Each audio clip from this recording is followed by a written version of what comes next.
and welcome to your award-winning The Reasons I'm Broke podcast, bringing you the reasons we're broke every single week through news and headlines ranging from comics, movies, TV, video games, and more.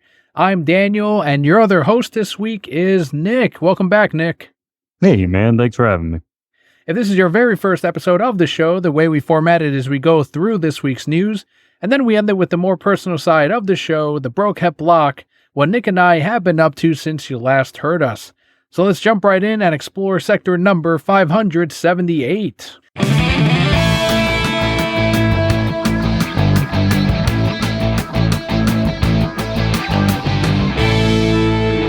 So this is one that Bobby will be talking about very soon here on the show, one of the co-hosts, as he was one of the head judges at this event.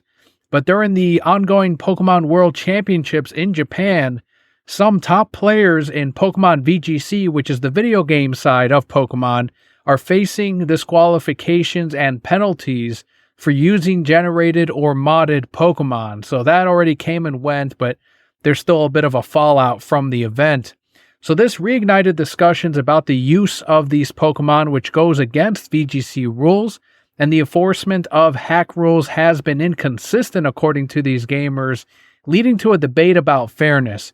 Some of them are saying, why did they wait until now to check the event for the hacked Pokemon? Or they're saying, how come these weren't checks during the regionals, for example?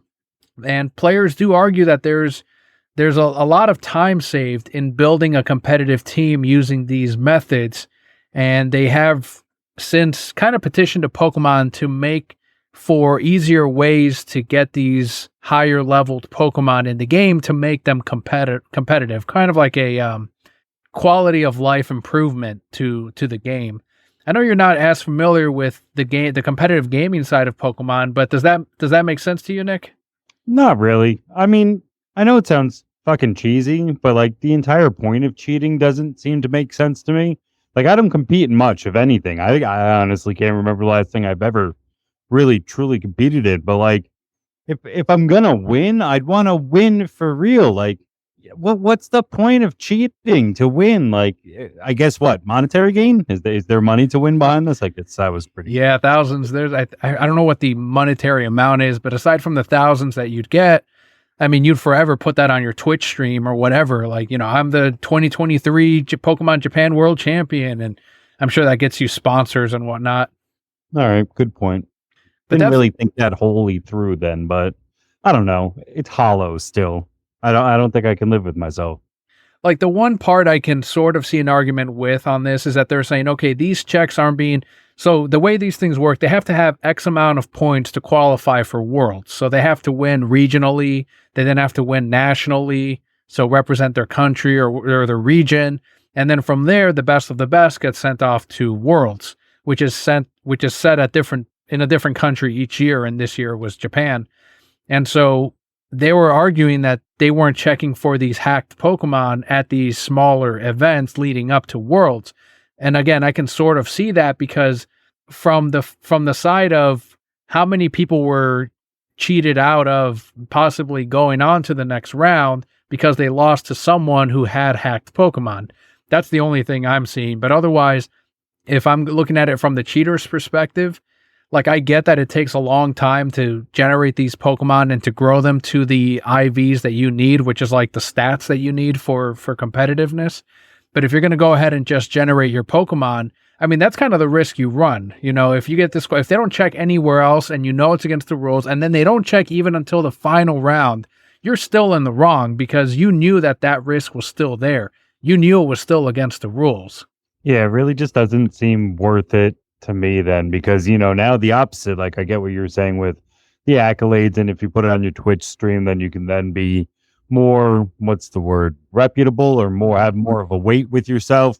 On the fucking flip side of that, now, Daniel, this person's going to be the person, or these people are going to be the people who will always be the people who got caught cheating, and you can't live that shit down, man. Like, that'll probably stick with them and cost them what. So again, not only can I not see it just from the risk reward factor, but also even still just a hollow victory. Because I hear what you're saying. Like, it might take a lot of time to make all these Pokemon great, but like, not that hard, is it? Like strenuously hard?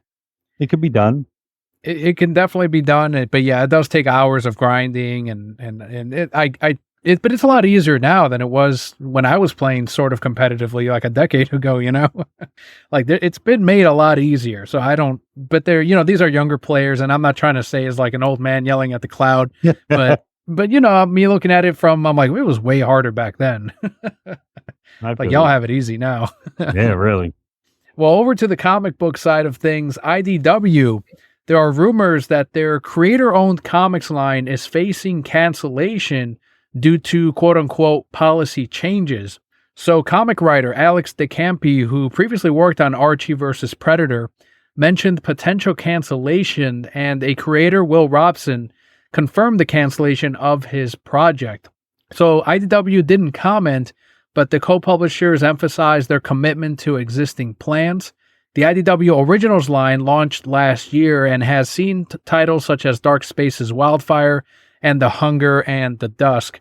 Now, this is something that I've seen in the news from comic lines, but also from movie studios, because they're all now kind of tightening the belt and saying, all right, let's instead create comics or create films based on franchises or existing IP rather than taking a risk, because that's where the dollars are going. I mean, we just had Barbie that is as an IP and it's a known product and it made a shit ton. But then at the same time, you have something like Oppenheimer that you got the big name of Nolan on there, but it's not based on like a toy line or anything.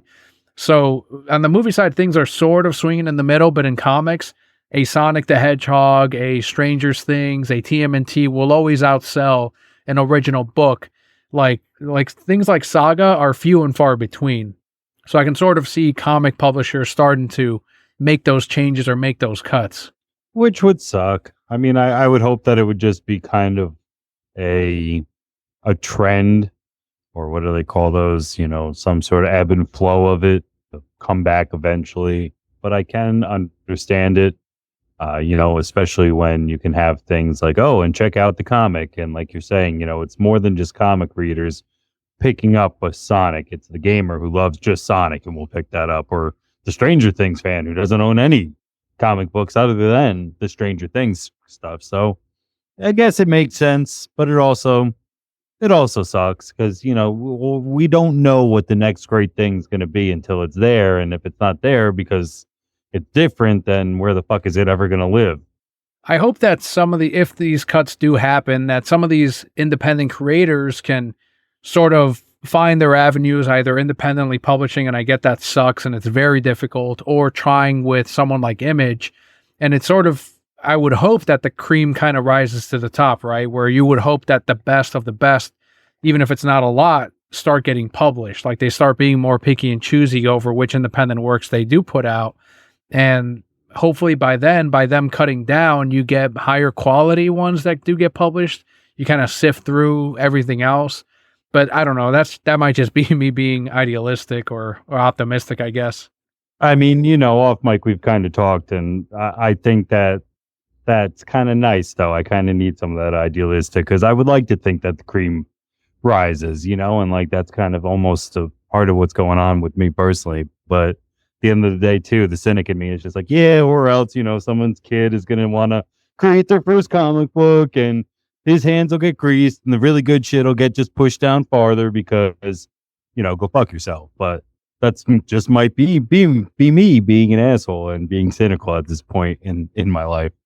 And that does definitely happen. I mean, if you ever listen to anything like Word Balloon, you'll see some of these creators that have projects that they're like, this is my baby and I want to get this published, and it never happens until years later. If they happen to be successful, good writers, good inkers, good artists will find their way into the industry in some way, shape, or form, even if it's working for the big two. And then later on down the line, you can be someone like Scott Snyder and be like, all right, well, I've made my money, I've made my name, I've got residuals here. Let me take a step back and make a Substack and release my independent work that I've always wanted to release over here. So there's ways to it, but yeah, the comic industry is a rough one, and they clearly don't do it for the pay. It's kind of like comic workers, owning a comic shop. You're not going to get rich off of it. Agreed. I've thought about that so much, about owning a comic shop and some sort of comic/coffee shop. I'm sure you've seen Kick-Ass the movie. I don't know if it's an element in the story of the book, but they have the Atomic Comics there, which is a half comic book store, half coffee shop. And I'm like, that seems fun. It seems like I would never make money and come home, but it seems fun. You know, what's funny is the owner and I, when I worked at the comic shop, we kicked that idea around of like, you know, what if we did have coffee, like just keeping people in the store longer, like, you know, come in, get your coffee, run a weekly special, like, oh, order the coffee of the week and get 10% off your order, something like that. Like we were just thinking of all these creative ideas that we could have combined the comics and the coffee industry. And then we both realized we don't know how to run a food thing. Like we can do books, we can do retail, but we would have no idea how to run a coffee shop. And then he's like, well, what about our wives? It's like, oh yeah, like his wife worked in catering and mine definitely worked in food and beverage and coffee shops. So, and then we both went, well, we can't afford them though. That's funny. So that's how that died. I think about it, it'd be cool. It really would be cool. But at the same time, you know, I'm not opposed to hard work, but the idea of a family would shrink even more so. Because again, like as an owner proprietor, you're going to be at your business a lot. As a niche market, like in comics, probably even more because you can't really afford the helps. And then in coffee and food and beverage, that's even going to go up. So unless I was going to buy a place and like live above it, maybe I could do it like old school style, you know, don't send the kids to school. Just teach them how to make lattes from a very young age. There you go. What do the kids drink now? It's boba tea, I think. Oh, Jesus, Daniel. Have you tried one of those? Yeah. Yeah, I have. Do you like it? They're fine. They're fine. We don't get them all the time, but they're okay. We were in the mall the other day, which is a fucking dying sentence, and saw it. And we were like, wow, there's no line. Like, let's do it, you know? And we couldn't do it, brother. We just could not get through it. Like, I'm cheap as fuck. And like, I will pound down something I don't want to just because fuck it, I paid for it. Couldn't do it. I was like, no, you're good to throw that out. Like, don't want anything to do with that. So I don't get the craze, but if it's keeping the kids happy, let them do it, I guess. So what was it? Was it the bubble, like the texture that went with it that you didn't like, or just the flavor straight up? Just the flavor straight up. It was just terrible. Cause like, well, the thing too, and I guess it's just us getting old, or maybe these teenagers were particularly snotty, if that's a thing, but like I ordered what was on the menu. Like we looked, we said, oh, let's get that one. And, you know, there is like 14 follow-up questions, which is a gross exaggeration, but like at least 4. You know, the size is something, all right, I'm fine. But like, how much sweetener do you want in it? And do you want, like, there was some sort of like tie-dye effect. I don't know. There was a lot. And we were like, dude, I don't know. Can you just like normal, just make it the way it's quote unquote supposed to come? I don't fucking know, you know? So maybe I could have done something to make it better or more delicious, but no, the liquid was a terrible, kind of wanted to be tea taste, was not happy about that. And then the bubbles themselves weird. Those were fine, but nope. That was $6. That's gone. Yeah, that's where they messed up because at the place we go to, it's just the standard thing. Like, you know, just make the honey tea and boba. And then they'll make it. And like, that's it. You just choose the size. And I guess if you're a regular, you can be like, can you make it a little less sweet? Kind of like Dunkin' or Starbucks or any other fucking place. Like, can you just make it a little less sweet than you normally do? And you kind of adjust it that way. But from the get-go, like all these questions, it's like, don't give consumers all these options because one, it's going to be like, fuck this. I don't want to be thinking when ordering a drink. Or two, you raise your chance of them quote unquote fucking it up too, you know? You know, especially if I'm like, I don't fucking know what I'm ordering. Like, I guess less sweet. And then, yeah, like you were saying, my first impression is suddenly a drink I don't like.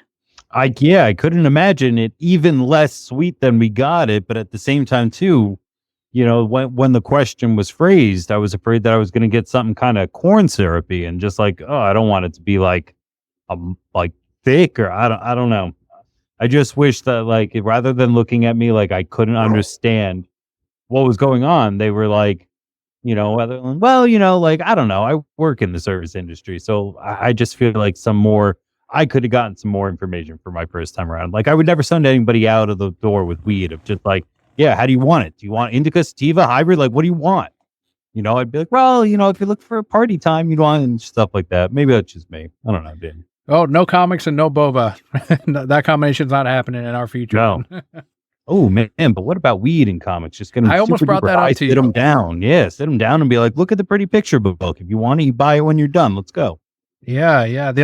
Man, that would work. Honestly, that would work. Right. Does marijuana stick to, like, let's say this kind of like cigarettes with comics? Does the smell stick to things? Like, would the comic reek of marijuana? Not that I've noticed after like taking a collection out. It's definitely, the smoke is not as thick. It doesn't linger the same way that you see cigarette smoke. Like cigarette smoke in someone's house, you can eventually go up to their walls and kind of see it and feel it. And like, I don't notice that with marijuana smoke. I've only been here for like 3 years though. So, I mean, maybe if it builds up over decades, I'll yet to see, but nothing that I notice. All right. Well, so far so good then. Yeah. And they're all bagged and boarded. So I'm hoping that'll also add a layer of protection. That's right. All right. Well, we're getting somewhere. We'll kick that idea around instead. Oh, for sure. Well, getting back to the news here, we've got Disney, who, big bad Disney, is diving into artificial intelligence with a dedicated task force. They're looking at using AI across their entertainment empire and are even hiring experts in the field. So the goal is to enhance different parts of Disney, from movie production to theme parks, using AI. And while Disney sees AI as a way to cut costs and improve experiences, the entertainment industry is grappling with how AI might affect jobs, with writers and actors concerned about their roles. So we've covered it here on how extras, for example, are being scanned, like their faces are being scanned, and Disney's reworking it into whatever they're doing with that. But them working it into the theme parks and into the rest of their entertainment empire, like, I don't know, man. I personally don't like the direct, like, you can use it for some time-saving things. I'm for that. But like last week when we were covering Dungeons and Dragons, as a consumer, I don't want to pay for a Dungeons and Dragons AI-generated cover, or in this case, to go to a Disney ride and just have an AI experience that custom makes the ride for me. Like, I just don't, I don't know. I feel like I'd be cheapened out of it, especially since I know kind of how AI works. Agreed. I'm kicking it around in my head as I'm thinking about it. Because like you said, the custom ride experience, I think that could be okay. Because I already know, if I'm not mistaken, the Tower of Terror should not give you the same ride twice, that everyone's different because it comes up with some sort of crazy pattern or something like that.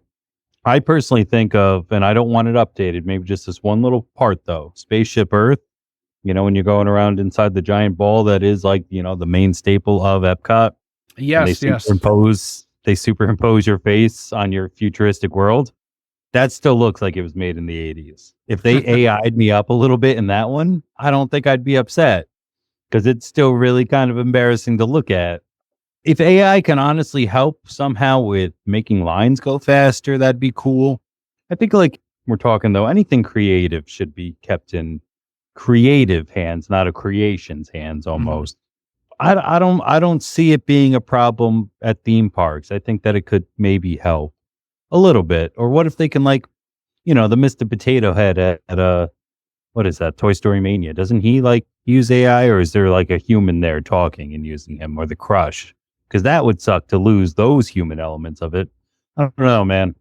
I don't know. Crush or Monsters Inc. They use humans that talk to kids and all that, and they sound like the character. But yeah, I guess they could theoretically just stick AI on there and say, sound like, they do that now with music, like sing whatever as Cartman, and it spits out something that sounds exactly like Cartman singing. I just saw that. That's so fucking weird. Like, I just saw that exact example. So it's so funny you said that. Sorry. So I'm sure they can then plug in, like you were saying, like Crush. Okay, just put that voice modulator on there and whatever, respond to people as if they were just typing into Chat GPT. And there you go. Off it goes. Obviously, there's going to be problems, because at some point people are going to figure out a certain combination of things to say that'll get, suddenly you're going to have like Mike Wazowski spouting out curse words or something. I don't know. But I mean, the technology is there and it's only going to get better. Yeah. And like I'm saying, to have that person lose their job, that would be a travesty in it.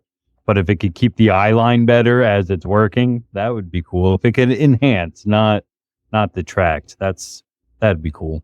We have to use it like a tool, not a crutch. I agree. Yeah. And if we start seeing these changes here in the parks, I will definitely talk about it here next time. Or I'll ask Bobby or Scott because they go to the parks a lot more often than I do. But keeping it on Disney, Chief Bob Iger has announced that Disney Plus will update its terms and services to tackle password sharing, with strategies to boost monetization set out to roll out by next year. So details remain sparse, and Iger noted the technical capability to monitor sharing, and he talked about how he wanted to leverage this to drive more subscriber growth. So starting in October, Disney Plus's ad-free subscription will cost $13.99 a month, which is up by $3. And the ad-supported tier for now remains at $7.99 a month. This follows the removal recently of content back in May, and new bundles and international options are also introduced. This was all part of the investor call. So Hulu and Disney Plus, which are both Disney-owned, majority, are going up in price. The price hikes, man, and they're in a time where, again, they're actually taking content away from those services and are instead letting other apps buy them up. Well, I'll tell you one thing, and I steal my Disney Plus as it is. It comes from my parents who were kind enough to do that. So if this crackdown means I can't do it anymore, there's not a fucking chance I will give them $1. I find myself going less and less to Disney Plus than I ever have before. Mostly X-Men Evolution and Spider-Man the Animated Series are why I go there. I've just been going through those for the umpteenth time. Hocus Pocus 2, I was happy to see that. I like that. I eventually probably could have seen it somewhere on one of my other subscriptions. Just no, it's not worth it. I don't think more money's going to make it better. I don't think less ads, I don't know. Do we know what's being removed in May, or they just said content? They recently started removing a bunch of stuff back in May. I can pull up a list, but they just like HBO Max or Max now were just losing. For example, there was MCU movies that were suddenly showing up on, what was it, Paramount, Max, Netflix. Let's see, they pulled shows like The World, according to Jeff Goldblum, Why the Last Man, The Mighty Ducks, Turner and Hooch. There's like a little list here, but yeah, they did a $1.5 billion write-down after removing shows off of Disney Plus and Hulu. That has got to be my least favorite Hollywood trend of all, man. That whole, if we take it off and don't let it available, we could just write it off. Mm-mm. That sucks, man. Like, my wife and I fell in love with the Amazon original Grease Rise of the Pink Ladies. That shit was good. It was a good time. And I guess Paramount's doing the same thing. And like, now you can't even rewatch the reruns. Like, you can't do that. And my sister, who was more pissed than anybody, was she's a teacher. So this came out like right almost at the end of June, like, or what's May, June, it was coming out weekly and shit like that. I'd be like, Dot, you watching that shit? And she'd be like, nah, man, like, I'm a little too busy right now. Like, I'm going to save it. I'm going to save it all and watch it. And then it ended and they took it off and she didn't get to watch a single episode. Oh, and man. I think as long as they don't let her watch it, nor do they put it to DVD, so they don't have to pay for it again, or Netflix, or not Netflix, or they get to write it off for the government. I don't know. I don't know how that works, but like, that trend is, I'm over that shit immediately. Like, you should let me watch that in perpetuity now, in my opinion. Like, I pay for your service, Paramount. Like, I don't know. That sucks.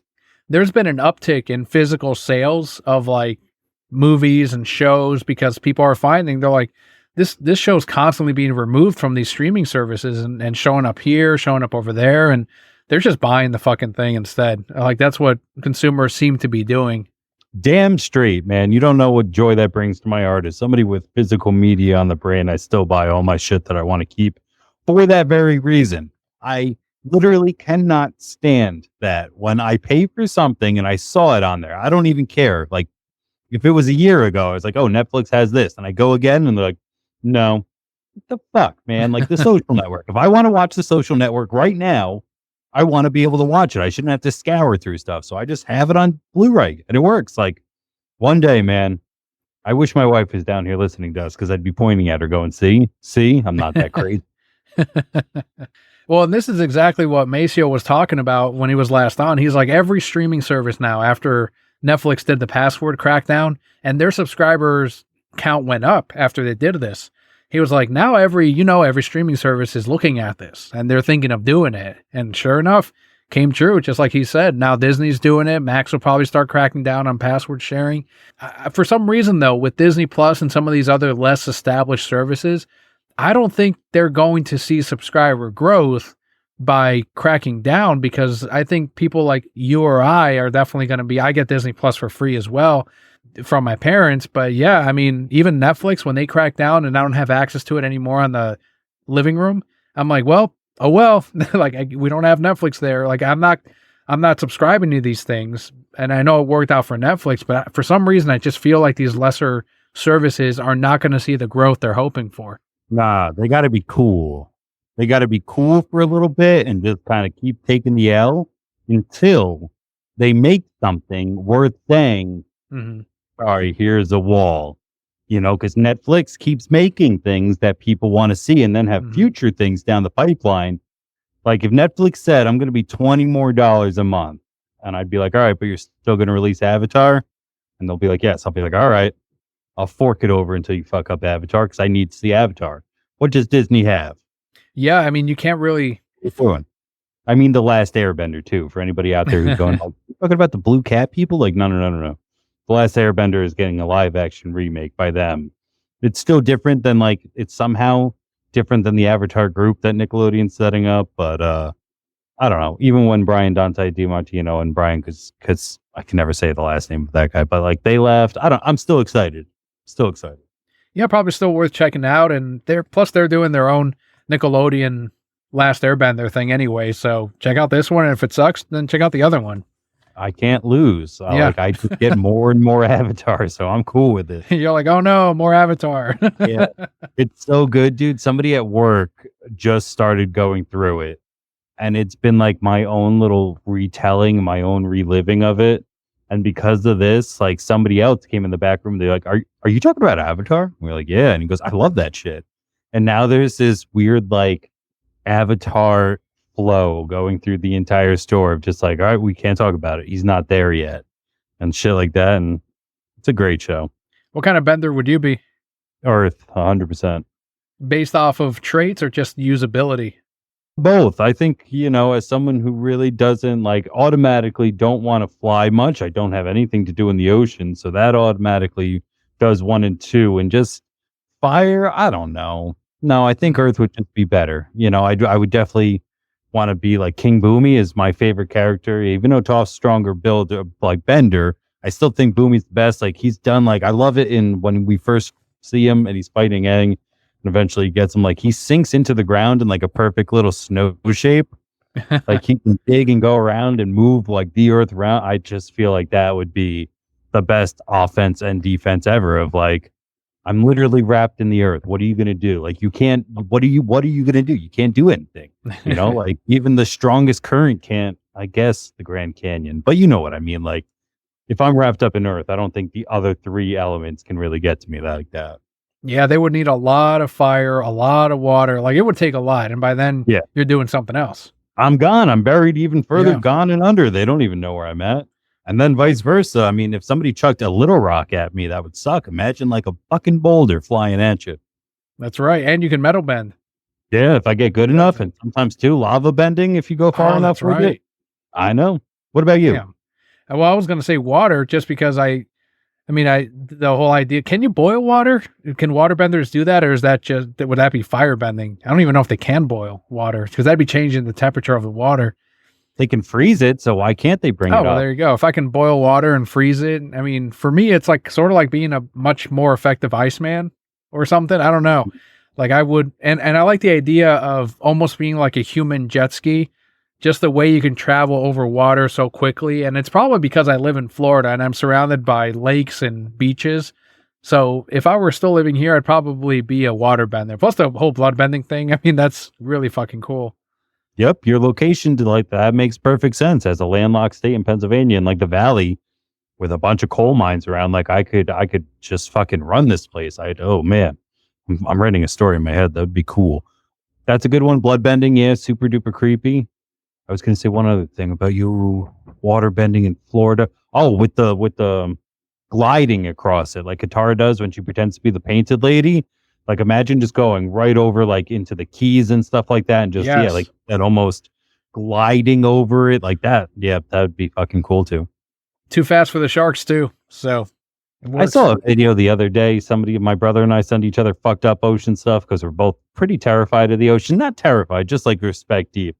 And like it was this aerial view where it showed like the sharks and the people, and it's like, look how close we swim from them every day. And I'm like, no, Wow. what do you mean we? It's not me, bro. I don't want to hear that because I'm about to go to the beach.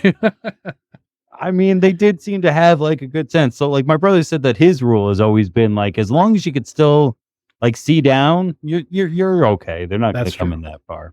Yeah, although I'll tell you this quick story. My parents went to the beach. This was a couple years ago, and I know they don't go super far out. Like they don't go swimming in the ocean. Like they were just probably like maybe shoulder deep or whatever. And as they were coming back into the surface or to the shore, my dad tells my mom, he's looking back at my mom who's coming, and he's like, "Hey, come here, get closer, a little quicker." And she's like, "Why?" And he's like, "Come on, just keep coming."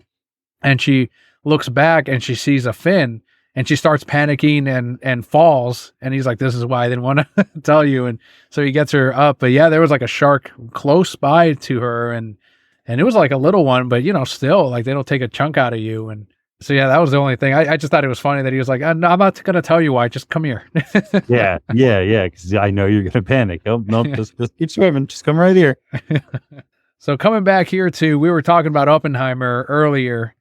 Well, Nolan's film is still making waves with impressive box office numbers, recently surpassing 50 Shades of Grey's worldwide earnings. And this makes it now among the top 10 highest grossing R-rated films, a list that includes well-known movies like Logan, Passion of the Christ, and Joker.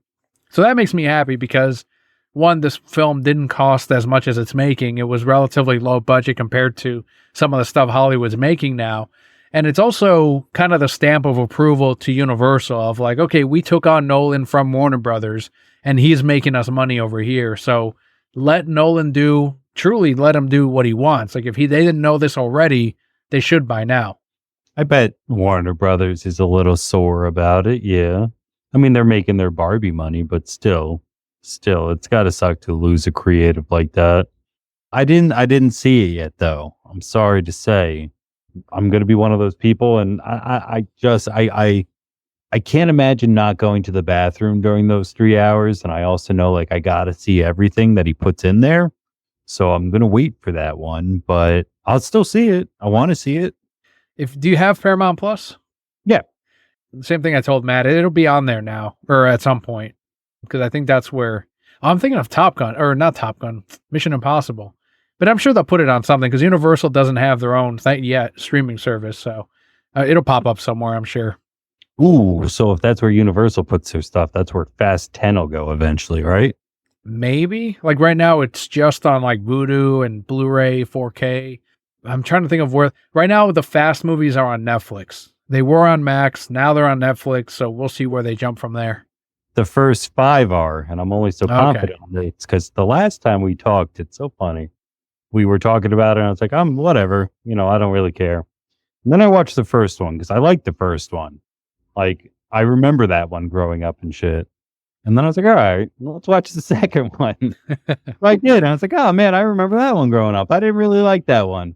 Let's watch the third one. And, dude, I've gone down the rabbit trail, my friend. I'm 5 deep, and, yeah, I got to figure out where to go for the other ones. But it's so funny. Literally, the last time we were talking, I was like, I don't give a fuck about those movies. And now I'm just like, it's family. And I love how they ease you into the craziness as they go. And like people are like, no, they're going into space. It's like, yeah, but if you've seen them in order, like it's not that far fetched. In number 2, and that's what I swear to fucking God, dude. Sometimes you steal the thoughts out of my head. In number 2, Too Fast, Too Furious, as we got Paul Walker and Tyrese. Oh, thank you. It just went out of my head. Mr. Gibson there in the car. They do jump it from the road to a boat. Yeah. So, like, that's why I looked at my wife and I was like, they did kind of start, like, they jumped the shark in number 2. Like, they had no choice but to go to space. So, like, it actually is kind of amazing that in number 2 they did that, and they had to wait till what 8 or 9 to go to space. Like they actually played it pretty cool. Right. And that was that was almost one of my complaints with Fast 10. Like I still liked it, but it didn't have that crazy moment of like, oh, what are they going to do this time? It was more like it was more like Fast 8 or Fast 7 as far as the spectacle or craziness of it. So that's the one thing that I'm like, man, I wanted to see something like I think it was the last one or the one before, where Dom catches the rope of a swinging bridge, and it's in the trailer, like, and he fucking makes it from one canyon mountain to another. And I'm like, I just wanted that crazy fucking moment in Fast 10, and they didn't quite do it. Like there's like one silly part that I'm like, oh, that's hilarious. But yeah, that was the one thing that was missing from Fast 10. Still very good though. I can't wait for you to get there. Fucking Vin Diesel is so young in those movies too. And like that first one, I was like, holy shit. And like they really put in the time to his physique too, because he was definitely a guy who I wouldn't like want to fuck with. However, like he's not like that same Dom Toretto that I know he's going to turn into.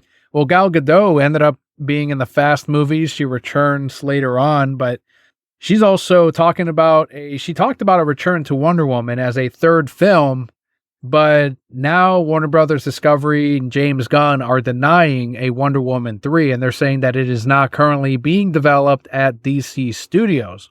So new co-CEOs James Gunn and Peter Safran have no immediate plans for it, except for the Paradise Lost prequel TV series. So the status of Wonder Woman 3 remains uncertain, despite Gadot's earlier discussions with Gunn and Safran. So this is potentially another lie that Gunn has been giving some of these actors or the public even. Apparently Gal she said, and she put it out there, that she spoke to James Gunn and that he said that there was a place for her Wonder Woman and not to worry. And now they're like, no, we don't have any plans for that. He wants his own Wonder Woman, that's for sure. So I don't know. I don't know what's going on over there where these actors have a different message than what was given. Like, I don't know what changes are happening. I honestly don't think they have everything under control. At this point, like, I don't know. There's worse things to announce than that, in my opinion. It sucks if they are getting jerked around, because who the fuck wants that? You know, that's not fair. But at the same time, I was kind of over her anyway. What about you? Are you still like 100% for Gal? I totally get why she may not, like, I don't like her current Wonder Woman as much, and that's not her, as far as I know, that's not her fault. It's a handling of the character. With Patty Jenkins in 1984, like that really soured me to that version of Wonder Woman. And I saw the clip on Twitter of her appearance in The Flash and Shazam 2, and it's just like, man, what are they fucking doing with this character? I would really like her to be that badass that, we saw in the first Wonder Woman film, that we saw lop off Steppenwolf's head. So I'd love to see that version of the character return. But to me, like, to be honest with you, this is just me, quote unquote, fake outraging for her, because I'm like, look at these fucking idiots, Safran and Gunn. They don't know what they're doing. Poor Gal. But secretly, I'm like, well, if it's not Zach, I don't care anyway. So yeah, that's kind of where I'm with it too. Like, she won't be. I think you just nailed it. How I felt, but put it into words for me. She won't be the fucking Steppenwolf head hacking off Amazon, in which I fell in love with. So just step away. I saw the Shazam clip. I did not see that movie. I've seen the Flash movie. I've seen her clip in it. It's not her that ruins that scene, to be honest. Was it Batman? That scene, yeah, it's Batman. It's their misuse of the bat in that scene. That bothered me. That bothered me about the whole scene. But she was fine in it. She looks the part. They let her fly in this one. That was fine. But she wasn't the worst part about that scene. But again, she's not, like you said, that badass that I fell in love with. To be honest, she's a little bit just comic relief. I feel like she's the only one who keeps saying yes. Like, yeah, I'll keep showing up, whatever. Hoping that buys her into a third movie. But I don't know. I don't think it's going to be what I want out of it. So, like, let's just see what else is out there almost. I'll just go watch Zack Snyder's Justice League again when I want to see Gal Gadot do a really good Wonder Woman. Well, one person that I am glad is not one good decision, although I'm kind of like, I think we were on Twitter, we were telling Gunn to, no, bring back Zachary Levi. He's great. Trying to fucking ruin it. Like, make Pattinson a part of the Gunverse. Put him in there. Like, you're just trolling. But Zachary Levi, star of Shazam, criticized Hollywood for releasing, quote, garbage, end quote, movies and urged audiences to avoid them. At Chicago Fan Expo last week, he said, quote, I personally feel like the amount of content that comes out of Hollywood that is garbage, they don't care enough to actually make it great for you guys. They don't. How many times do you watch a trailer and go, oh my God, this looks so cool. Then you go to the movie and it's like, this was what I get, end quote. So Levi noted the successes of high quality movies like Barbie or Oppenheimer, while mentioning that less favored films like Ant-Man and the Wasp: Quantum struggled at the box office. And he says that it highlights the audience's choice of the industry. I don't know. Like, some people are saying, well, if anyone knows garbage films, it's Zachary Levi. Fucking A. Yeah. I mean, I don't know. I've had a big problem with him since this one. Number one, he kind of went under the radar. He was fun and Chuck and stuff like that. But I would not be surprised if in Variety we read he gets dropped. Because this is, again, just a continuation of his whiner baby nonsense. Like, shut the fuck up. Just shut up. Just go do something else then. Get yourself involved in that. Like, get that hustle going to get into that next project then, What do you have to do? Do you literally have to suck a dick to get into a Nolan film? Because, I mean, if I would, you probably should be in that mindset too, maybe. I don't know. He's a pest anymore. It seems like anybody who will listen and give him the time of day, he's like, yeah. Don't you think that this shit, and it's like, you're not doing anything. You are whining. You are the definition of whining. You're bitching without a solution. You're doing nothing. If you have money, like even a little bit, make your own independent movie then. Make it yourself. Put it out yourself. And then if it does great because it's a good film in which what love is, it's not garbage. Don't put out garbage. Put out your shit. I don't know. If not, then stop whining, please. I really don't know who his agent is, because after the last meltdown he had on Instagram stories during Shazam 2's release, where he was literally begging and on the edge of tears of like, what was he saying? Something came out around that time that he was like, that's not Shazam 2 is a family movie. I don't know what it was, but it was just like, this is pathetic, man. Like, this is really sad to see. And he did he went on Instagram Live several times begging people, please go see Shazam 2. We'll get more Shazam if you guys just come out. And I don't know, it might've been Fast 10. And it's like, you don't see Fast 10 because that's, a little intense, but come see Shazam 2. And now this at Fan Expo, he had the thing years ago where he was literally laughing, mocking the Snyder fans and now we take that clip of him laughing and we send it back to him. But I really don't know why his agent just lets him keep running like this, like wild. Maybe he doesn't have one right now, or he has a very low cost one that doesn't know to keep him, I hate to say it like this, but to keep him on a leash. We'll do the talking for you. If you're at a Fan Expo, like, someone teach this guy, like, well, no one tries to put out a shitty movie, but, everyone kind of tries, and leave it at that. Like, stop trying to make some kind of weird point about it. Well, his agent is Brittany Balbo of UTA, which is the United Talent Agency, which apparently is like one of the best. It's like one of the best. I don't know. I'm trying to find other people that they have or represent or whatever it is, but I mean, I wonder if one is Stephen Amell, because that guy has also been running his mouth. Maybe. I don't understand why they just keep speaking. Nope. Does he have one? No, he does not. Huh. He's got a former agent. He does not have a current agent, Stephen Amell. Interesting. Well, that explains that. Well, yep, exactly. How long until we read the Zach? So this last one has Warner Brothers Discovery begging people for sure to go see this movie, even though they're feeling pretty good after Barbie. But let's face it, that's one of their very few and far between hits lately.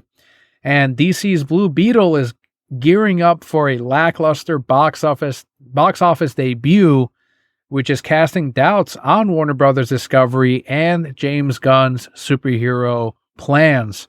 So initial forecasts point to a $30 million opening, which is well below the Flash's underwhelming performance.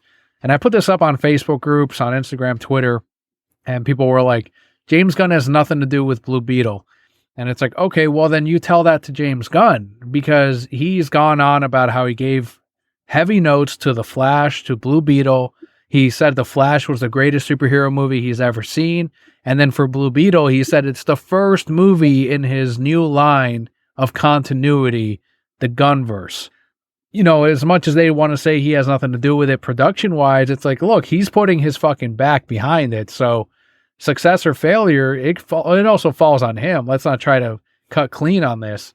And I don't know, like I'll speak a little bit on it after I get your take as far as a Mexican American, why I'm not seeing it. But, you know, you as a DC fan, do you see anything worth watching with Blue Beetle? First, I'm sorry, I had to laugh to myself. Like, your segue kind of confused me hotly. Like, it made sense after it came out. But, like, you led up to it with, like, all right, I want to get your take first, you know? And like, as a Mexican American, I was like, does he know who he's talking to for a second? And then he said it's mine. And I was like, oh, okay, no, sorry about that. Like, but shit, for a hot second, I was like, does Daniel think I'm a Mexican American? Like, no, dude, like, I'm so, like, not that, like. Am I? Yeah, am I? No. Sorry. Anyway, so sorry. Anyway, I'm gonna go see it. I like the Blue Beetle. I like Jaime Reyes. I don't think as much that honestly it'll be held to James's head, Mr. Gunn's head. I think that he's kind of gotta back it at this point because it was made. I don't think if this tanks, they'll start looking just yet. I think they're gonna give him to at least the Superman movie to really see whether or not he gets a universe. I fell in love with Jaime Reyes watching Young Justice, and I liked that. And I really want to see something like that on the big screen because that would be pretty cool. Not gonna lie, some of the trailers aren't pushing me in that direction. The AI, I really enjoyed the cynicism that we got in like the portrayal, and like almost like a Kevin Conroy or Lauren Lester, even, you know, Batman kind of thing. I hear the Scarab from Young Justice when I read books now. So like I was very overly enveloped in that and kind of almost attached. So when I heard it's a lady and one who kind of sounds nice and like, hey, I'll make you anything you want, I was like, all right, that's fine. You know, I kind of wanted to be like, yeah, I can make you stabby shit or something. You know, like, yeah, you know, like you're not doing this right. Kind of almost pestering him and bothering him, like, you stupid human. Come on, let me do this for a second. Kind of like Venom.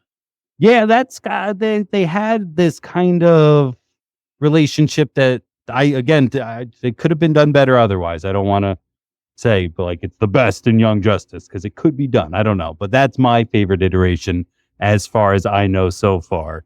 And that combative kind of back and forth of like, you are attached to me. We are symbiotic in that sense, you know, like you're attached to me. I need you to live because if you fall off, I'll die now kind of thing of let's just get along, even though we don't want to. Like, I like that. So honestly, the Blue Beetle trailer makes it sound more like a Jarvis, like via Iron Man. And if that's the route they go, I'll be pretty upset with that. But I like DC Comics. I like the character. I'll see it. Well, you got to let us know how it is. I think maybe Matt will be watching it too.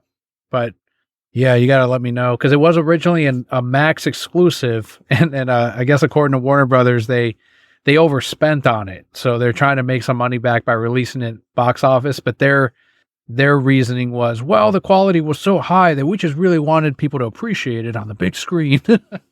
No. You could piss on my face. Don't tell me it's written, bro. Well, my parents have not mentioned Blue Beetle. My siblings, as far as I know, haven't mentioned it, and we're all, 100% Mexican American. And something like even Disney's Coco has more of a cultural, I think, representation of my people than the Blue Beetle. And I understand that it's made, and even Zack Snyder was like, representation matters. And it's like, yeah, okay, but this ain't it to me. This doesn't speak to my heart of, I never saw Blue Beetle as like, this is the Mexican American character that we needed in comics. I was just like, okay, it's another, it's a brown character. That's cool. But it never I guess it didn't do to me what Black Panther did to the Black community. And I don't know if that's what they're looking for with Blue Beetle. I personally don't think I would, they'd be better off putting off a Speedy Gonzalez solo film. I think there'd be more Mexicans behind that than, and I know that's a controversial character, but we were like, no, we like the character. Like he's a good stereotype or whatever. And I'd be behind that. And in fact, we raged when they removed them from those Looney Tunes cartoons in the 2000s.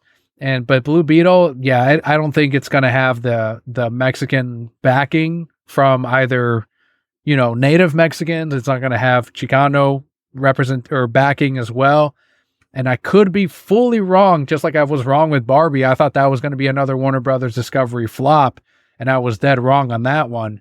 But just from me being someone that has members, and I don't see this being any kind of hit. I don't think they're going to come out for it.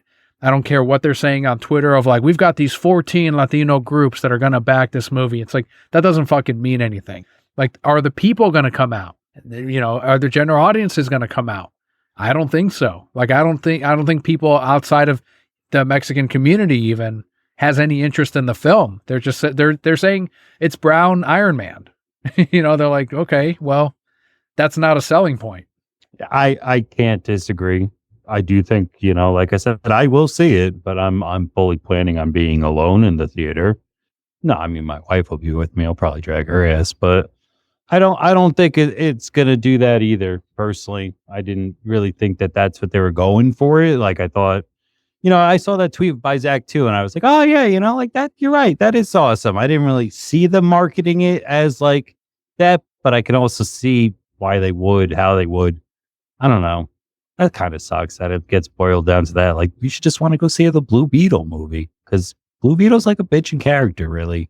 And if they get into like the really bad stuff with Ted Cord and how he didn't want it, and again, just go watch Young Justice. Actually, people, like that's got one of the best because it's almost the first two seasons are like a lot of Blue Beetle. Well, just the second season, I should say. He's in there more. I'm rambling now. Sorry, Dan.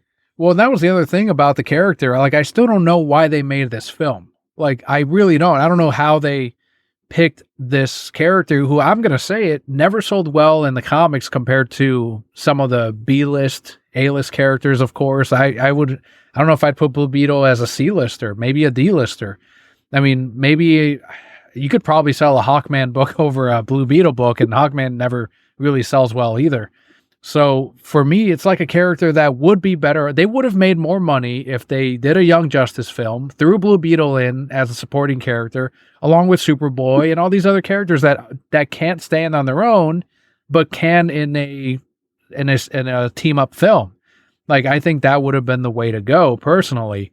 And I think this is a big misstep from the Hamada regime of they never should have fucking greenlit this at all. And people put on Twitter like this big poll of, who is Blue Beetle? And the majority of voters said Ted Cord. And I'm like, yeah, that's true. However, I wouldn't even greenlight a Ted Cord film.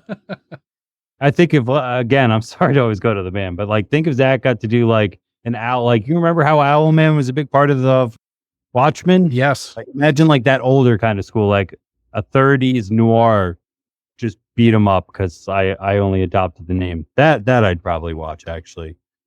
I don't know. I'm going to be sad to see them fail again, to be honest, but I'm still going to be there to watch them do it, no matter how miraculous or how fantastical it is. You going opening weekend? Maybe. The job is getting in the fucking way of that shit much more anymore. The more I get promoted, the more they want me there and shit. So That sucks. But I'll probably try. I don't know. I like the movies. I like going to the movies. So there's not a lot that I want to see yet, not like that's stopping. I can go every other weekend and be pretty happy and, kind of budget that out to make it work as the luxury of those weeks. So I like the movies. Yeah, I'll go. Maybe not opening weekend. I don't know. I like going early. I like being like the 10 a.m. or. Well, I may bug you then just to get your quick like Instagram message. I'm like, how was it? What'd you think? Oh, hell yeah. You'll be the first to say it. Yep. Nope. I will tell you first. I promise. Well, that wraps up this week's news. A lot of Warner Brothers, Pokemon, all kinds of stuff coming as well with, again, Bobby will be talking more Pokemon Worlds sometime in the next couple of weeks. But let's head into the final portion of today's episode, the Brokehead Block, what Nick and I have been up to since you last heard us. So Nick, what's been going on with you? What have you been playing, reading, and or watching? What's been making you broke? I actually bought comics today. It was a weird serendipitous thing after being invited on. So sorry to listen to the bag rustle open, but let me grab them. Facebook Marketplace. That's a cool, fun place. So I picked up 2 complete series. The first one is DC's War of the Gods. So that's 1 through 5 there with some George Perez art, which is why I got it. Not making any more of it, unfortunately. And some of these issues are some of these covers are, just epic. I can't even count on number 1 here. How many we got? 2, 4. It seems like everybody's on there. That's the one with Superman, Wonder Woman, and Shazam in the front? Yep. Yeah, yep, that's a nice one. And then number 2 just kind of keeps getting better. Number 3, 4. That one's really, you could tell it's him. Really awesome. I didn't actually even open them yet to see if the collector's edition free mini posters were indeed still inside. That figured either way. Oh man, it's so funny that we were talking about smoke. I think this guy smoked. Now that I'm really I was outside when I bought them. Anyway, those were they're in good condition. I got both sets for $10 a piece, so 9 books for $20. I didn't really think was too bad. I didn't look it up or really put too much into it because I think that less $2 and change per book is pretty fair. I'm not trying to flip them. I want them. I'll keep them for a very long time. It's got George Perez's name on them, so I'm fine with that. The second one is a mini series for superpowers, and that's 1 through 5. If I'm not mistaken, it was Kirby art, or at least drawn or written by him. Those are good looking too. So is that kind of I forgot the other website, but is where you meet locally, Facebook Marketplace, and then you exchange everything? Yeah. I met him right at the Sheets, and then their piece of shit ATM was broken, so we had to go to the Turkey Hill. But he was I found it almost comical. I was like, "It's not broken. What do you do?" He's like, "I don't know. Do you want to?" Sorry, I'm opening this. Do you want to find another ATM? And I was like, "All right, you don't mind?" He's like, "No, I'm not really doing much." Very nice guy. Yeah, that could have, if he were any paranoid and you're like, "Oh man, this ATM's broken. Follow me over here." More paranoid seller would have been like, "I don't think so." Would go to a secondary location. No, I learned. I've got some money back in my place. Yeah, so on this one, Jack Kirby did the plot, Joe Cavalieri did the script, Adrian Gonzalez pencils, Pablo Marcos ink, Ben Oda letters, Carol Gafford inks, colors, and Andrew Heffer was the editor. So I don't know how often Jack Kirby wrote stuff, but that's kind of cool. 1984. I think it was worth it. Apparently, this was all around the Superpowers collection, which was toys. So it's almost like a Mattel kind of crossover. I don't know. I thought it was worth $10, and if not, then good on him. He's gonna he beat me today. I don't know. I had a good time. I think they're cool looking. I'm gonna put them in my Justice League comic book holder and call that a day. Yeah, collecting 2 of some of the greats, the great late George Perez and the King, Jack Kirby. I don't think you can, even if it's I know Kirby did a run towards the end of his life that was an independent work, and he was but it's even that stuff, just find it or pick it up if you can, even if it's cheap, because they're comic icons. They created and co-created characters that are going to be enjoyed well beyond, I think, our lifetimes. So, why not own that stuff now? Because, when else are you going to, I think it's going to get scarcer to find that stuff. I get that the comic bubble will burst at some point once these superhero movies, but I don't know. That's going to leave the collectors, really hanging on to their stuff still. Yeah. These things are older than I, so that means something to me, but they look pretty well. I'll send you a picture because I do think that they look pretty good. Not perfect, but for what's basically $3 a book, I'm happy. Any other interesting pickups or visits to nerdy shops or flea market, anything like that? Flea market went yesterday. didn't really see, honestly, too much anything good. Some guy wanted a few dollars more than I was willing to pay for some Power Ranger 6-inch dolls, like 6 a piece. And I was like, nah, I can literally do half that and feel comfortable. And wasn't having it, nor was I. I didn't need them. I don't really need anything when I go there like that. Like, I just kind of like the hunt and to go through stuff. Found Selena on DVD for $1. So, I'm picking that shit up. Oh, fucking A deal. Like, so good. Some stickers from Avatar: The Last Airbender. Funny that we're talking about that. And funny that we're talking about that guy, because I found a Momo one. And I was like, here you go. And shit made his entire fucking day today. He was like, that's great. Thanks. Got it. Watching wise, taking up my time right now is Shameless, the Showtime show. About 5 seasons deep into that now. Don't know why we landed on that, but that's what we're watching. That's cool, man. I'm glad you got to pick up some comics. I need to go to my shop. I'm due this weekend. I like to go every 2 weeks, and that seems like too long for me, who used to pick up every week. But I was going to say, yeah, exactly. But I don't think I could ever go the 4 weeks like some of these guys do. Like, good on them, but I'm like, one, that's a lot, one big payment at the end of the month. It's like, oh, I'll rather break it up every 2, break that in half.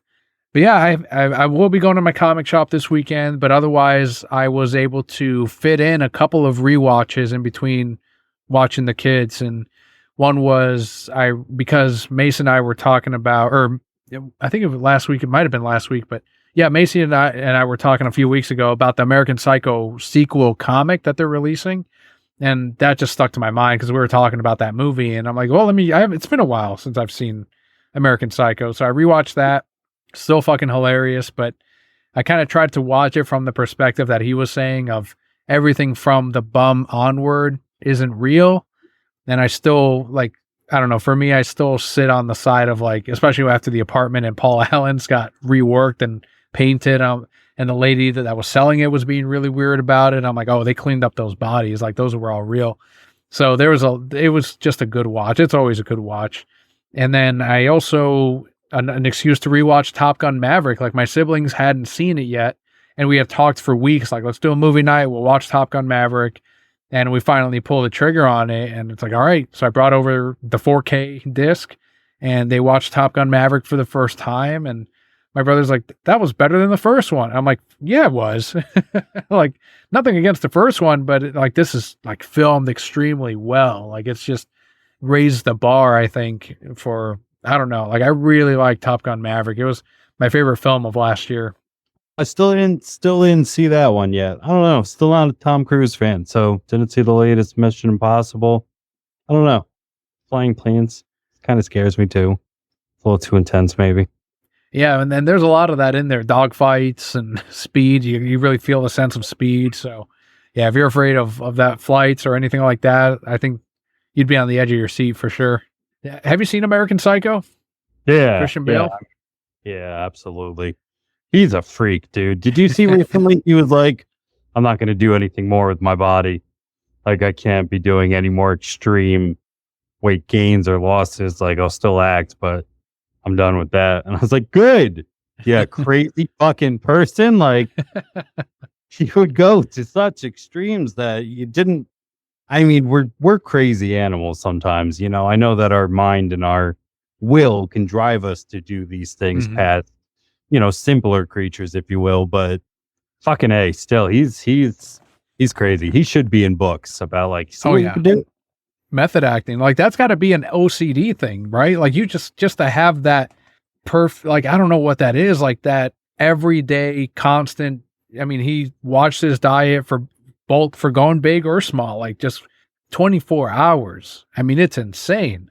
And he's in great shape in American Psycho, but it's like, and that was an earlier work of his, but you see him like since then, like in Batman films, and it's like, he's even bigger.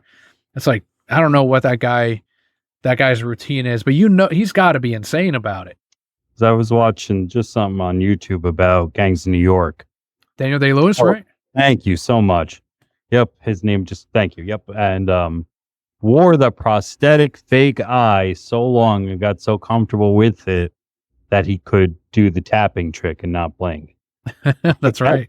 Oh, man, like, that's commitment. That's will. That's insane to me personally, but I like Christian Bale. What's he been doing lately? Where's he at? He did that shitty Thor film. Yeah. Oh, Jesus. So he's hiding. That's where he is right now. He better come out with like a fucking bang. I'm sure he's calling Nolan like, hey, please let me come play. Please let me come do something good again. I need it real bad. He should have been in fucking Oppenheimer. Like, he had everyone in there. Like, I know you haven't seen it yet, but when you do, you're going to be like, oh, he's in it. Oh, shit. Like, everyone's in there, and some of them are hidden really well on their prosthetics. So you may have to look some of those up after you see it. But yeah, man, I wanted to see some more of Nolan's friends in Oppenheimer. I like the story too going around about Matt Damon, where apparently he had some sort of deal with his wife about like, I'm going to take a break. I'm not going to do it for a while. With that said, he said, unless, and there was a caveat written into some sort of actual piece of paper, whether or not it was notarized, I don't know, in marriage counseling, like, unless Christopher Nolan calls and I get to go play with Chris. And then, of course, he called and he's like, it's Oppenheimer time. And he went, come on, it was written. It was the one guy. He fucking knew. Nolan told him. I'm sure, yeah, somewhere there was just like, don't tell anybody, but in 6 months, I'm going to go start a movie. And Matt's like, all right, got you. Unless, I don't know, Nolan? That was oddly specific. Yeah. I just pick a random number or pick a random letter. And she's like, B. She's like, I was feeling more N. Let's say Nolan. It was random. I can't do that. Dude, if you could hang out with one celebrity, let's say specifically not even celebrity, let's just go actor, still alive, who'd you want to hang out with? Because Matt Damon would be pretty high on my list, I feel. That's a good pick. Celebrity, actor, you said. Man, because I feel if I go too high, like I want to pick someone like Leonardo DiCaprio or Brad Pitt just because of Once Upon a Time in Hollywood. But I know they're nothing like those characters, and they're so high up on that ladder that I know I'd be just fucking annoying them. Like, I annoy people at my level, and I'm lower than them. So it's like, I don't know, like that would just be me selfishly picking. But yeah, I think I would right now. I don't know. Like, I'm enamored by that film, Once Upon a Time in Hollywood. Like, I really want to see it again. So that'd be one of my picks. Leonardo DiCaprio, I think that would be it. Just because I feel like I could ask him the most questions, assuming that he'd even want to answer them, on movies that he's done that I know I fucking enjoy, like Shutter Island. I can ask him about Scorsese. Once Upon a Time, I can ask him about Tarantino and Brad Pitt and all kinds of fucking actors that were in there. Margot Robbie was in there. Yeah, that's my pick, Leonardo DiCaprio. How about you? I feel like that's a good pick. One of my favorite videos that I've seen recently is him fucking with Jonah Hill. He runs up to Jonah Hill with his phone in his hand going, oh my God, Jonah Hill, you're so famous. Can I take a photo with you? Like, trying to be. And like, Jonah doesn't realize at first. He's like, God damn it. And then he's Leonardo DiCaprio. And I'm like, that's funny. I feel like somebody who's real and would want to like, who would fuck around would be funny like that. I don't know. I always want to say somebody funny, because like, yeah, let's get together and laugh and stuff like that. But I just found out recently that, I don't know. You know what I mean, found out. Celebrity gossip on rags that I see on stupid fucking internet stuff. The Jason Sudeikis, I think is his name. The funny guy from I Love You Man. A lot of people might know him from How I Met Your Mother, Freaks and Geeks. I don't know. Ted Lasso. He's a dick. Oh, is he? Oh, no, I didn't want to read that. Why is he a dick? And just, I guess people who are funny get people comfortable with them. They think that they're cool and relaxed and easygoing and will cross the line more and more. Whereas like you wouldn't go up to Martin Scorsese, like you said, just pulling somebody and be like, what's up, bro? You'd go up to him, excuse me, but if you have a moment, can I please photograph with you? You know what I mean? Like, I feel like people just go up to them and they're like, I love you, man. I don't know. I think Matt Damon's a good choice. I feel like George Clooney would be fun. Pretty much anybody who's in Ocean's 11, I'd be like, that's a good time. Chris Evans, he seems like a nice guy. Chris Pratt seems like, Nick Offerman. Let's hang out with Nick Offerman. I would go back to drinking. I would have a scotch with him while we made a boat. Just Nick one. Offerman. I've been watching a lot of Parks and Rec too. Sorry. Yeah, I was going to say, have you seen The Last of Us on Max? I didn't. No, is that worth it? I didn't watch the game, so I don't care. I didn't play the games either. I did enjoy the show, but he has an episode in there that's incredible. Like he shows up in one episode and he has a really good performance. So I think it's episode 2. I if you like Nick Offerman, I would check out The Last of Us episode 2 at least. Maybe I will then. I like that. I'm still thinking though. I'm sorry. No, I think actually Matt Damon. I think I should have gone with my gut to begin with. It's like I feel like Matt Damon would be great. We just hang around Boston, maybe go to a There you bar. go. He probably knows John Krasinski. That'd be fun. Yeah. On second thought, I'm also thinking maybe Hugh Jackman.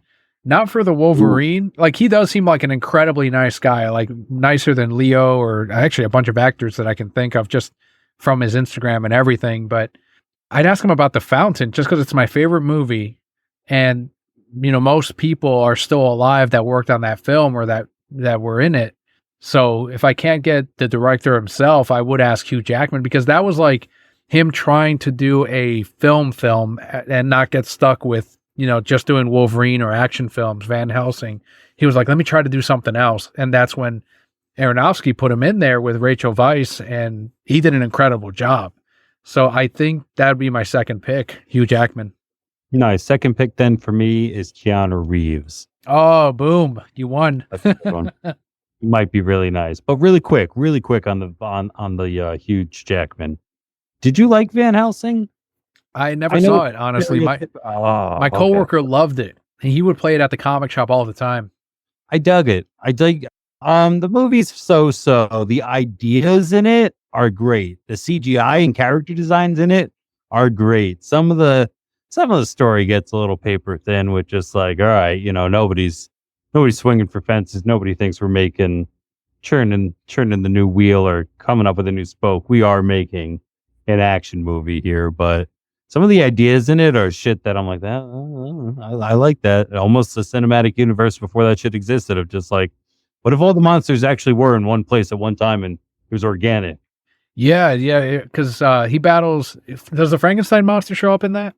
He does. Yes, okay. He's the key to everything that we need. And yeah, the only thing that can kill a Dracula is a werewolf, so they're all in there. Oh. We don't get mummies, I don't think. Lots of vampires. Oh, we get Mr. Hyde. That's a fun one at the very beginning. That's a great, like, it's a good opening scene. Even down to like the score is great. It's like this old guitar, like ding ding ding ding ding ding ding. Oh, maybe I'll check it out. Maybe I did see it like back when it just came out in theaters, and I never watched it again. I don't know. I must have been a teen. I had to have been. Yeah, it might be worth a rewatch. Might. I don't know.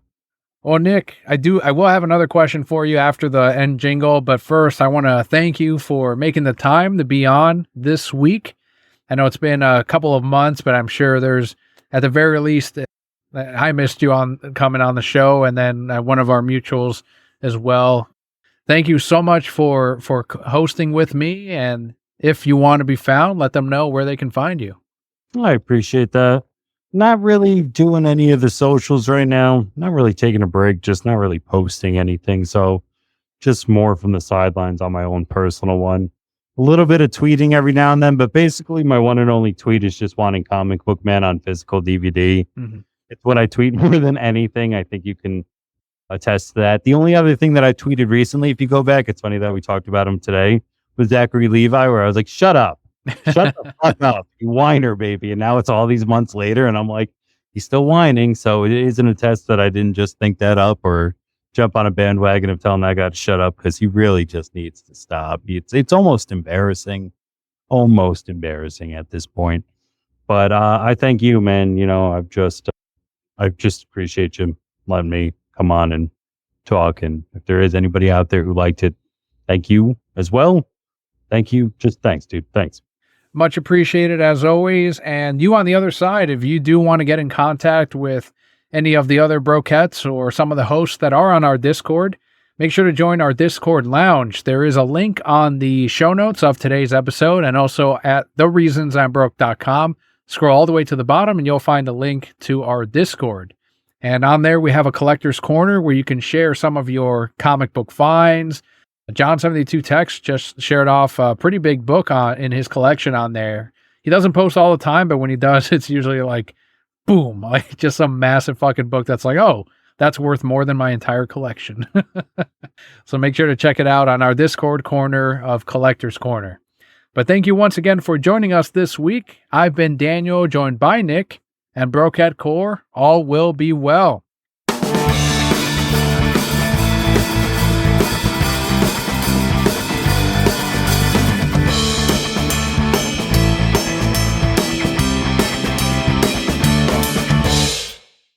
So I thought you were going to go with the obvious because he is an actor. Why didn't you go with Kevin Smith? I know it sounds corny, but like I met him twice. I would want to meet somebody new almost. And if I get to cash in my token, and I don't think that he would even fault me for this, like if I get to cash in that chip, I'm going to swing a little bit higher. Because like what I hear, he can just like, I could go see him. Like I was so close to go seeing him 2 nights ago. He played Dogma at his theater. And it's fuck, man. It's almost my favorite. It might be. It depends on the day. That and Clerks 2 constantly juggle in my head about my favorite Kevin Smith movie. Anyway, like I could just probably go and hang out with him there. Not so much on the Matt Damon side. I don't think he's got a movie theater in New Jersey that I could pop to. Have you been to, was it Smodcastle? Yeah. I went there. It's cool. I've been there more than one. Like it's very cool because I actually went there before it was the Smodcastle. And then I got to tell him about it the actual time that I did go there. For the first time he was there, it's a funny story if you got a quick second. Yeah. It's a little dirty too, because it's Kevin Smith's story, of course. He was there promoting a film festival that the town was about to do. So, he was kind of throwing his weight into it, if you will, endorsing it because it was done for an old classmate of his. And it's done for the town in which he grew up in and done for film. So he'd like to do it. I really honestly do think like it was just kind of done out of the kindness of his heart for those 3 reasons. Anyway, so, he gets introduced, he says hello and all that, and it's a good time. And then eventually he's like, are her kids gone? And she just must say yes or something. He goes, ladies and gentlemen, just so you know, like I'm here invited by a woman who once gave me a hand job in the 8th grade. And we just all like, it was so weird. Like, we all kind of like, ha ha ha, because, it's a Kevin Smith story. So therefore, by his dialogue and stuff like that, you would think that he's got stories like that in the bag. However, knowing that person is sitting in the room was also a little uncomfortable. So years later, I meet him at the opening of the Secret Stash after they moved from where you went to film that episode of Comic Book Men, just down a little bit further. If you're keeping the stash on your left, you literally just go down 1 block. Oh, okay. So I was just telling the story the other day. Like once you were done with the official meet and greet, because it was super duper COVID-y times, eventually he just walked over and he's like, you guys having fun? We're like, what the fuck? He's talking to us like we're normal people and shit. And I said, yeah, man, can I take a photo with you, like a selfie? Because like last time I took a selfie and he's like, where was that? And we started talking. I was like, and he's like, I don't remember the event. And I just like, you were trying to do it for the film, everything I just explained in the previous story. He's like, I go, it was for the lady who gave you a hand job in the 8th grade. And he touches, like, if you're a big fan, you watch him do stuff. He puts his hand out because he wants to touch me and go, oh my God, but it's COVID-y times. He's like, now I remember. And I was like, yeah, man, you told that story. We were all like, what the fuck? And he goes, yep. I got to remember now. So yeah, maybe it would be cool to see again. Apparently you can even buy it. If you're I don't know if he's doing it now that he's moving, but like there was a point where you could buy your way into going and eating dinner prepared by him and being on an episode.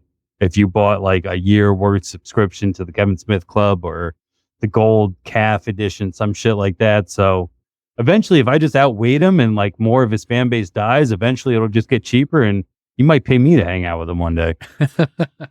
Just kidding.